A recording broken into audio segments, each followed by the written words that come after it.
name is Beston. I live in Cape Town. Also, I do delivery.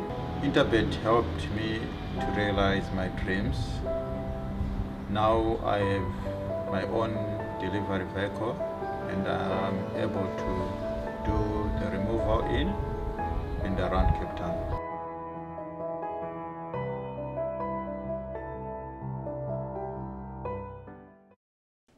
Welcome to a GTV Preview Show for racing at the Vaal. 8 races on the card, and the very first begins at 12:50, which kicks off the bipod. You will be joined by Sheldon and myself, and hopefully we can guide you in the right direction for all 8 races on the card. And the bipod kicks off in the very first race, 12:50, the time you need to get those bets on. Maiden plate for the 3-year-olds over 1,200 meters up the straight.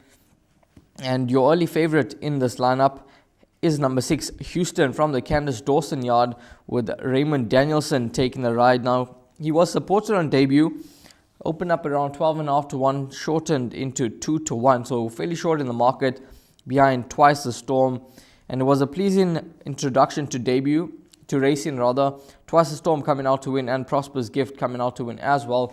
Sheldon, in terms of the race runners, he does look to be the one that sets the standard based on his debut performance. Yes, looking at his debut performance, a very creditable third. There's been the 2 winners from the form line, as you mentioned, and that volume of money which just continued to come through for the son of the United States. Very well named. He's out of the Jetmaster mare. We have Liftoff, the United States, so well-named individual. Candice Dawson and them would have really fancied him first time. They were probably given the green light to all the connections, and the fact that the money came in such a volume suggests way above the average.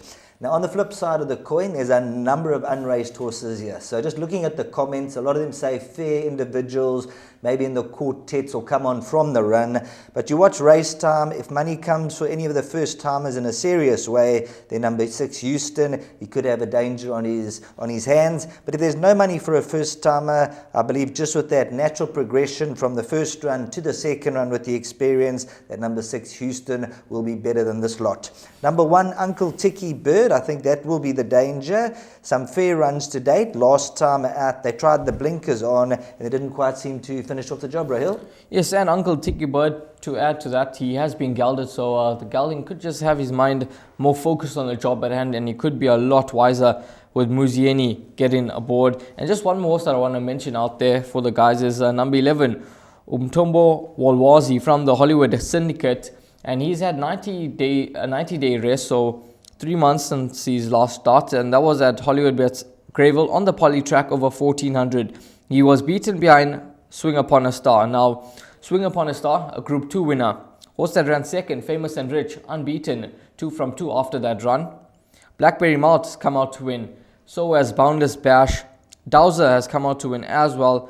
And John Dunbar winning from the form line. So the form line has been franked in no uncertain fashion.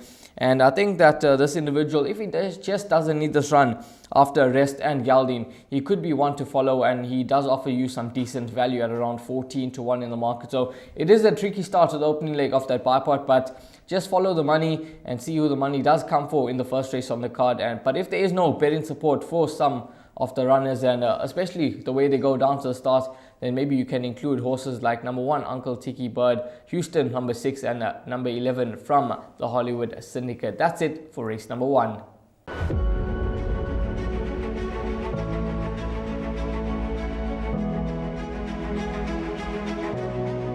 It's good fun. Days like these are great. You get the whole industry together, and to have, companies and corporations like Interbet and Cape Racing who are so generous with sort of time and energy into making a day like this possible is it's fantastic for everyone.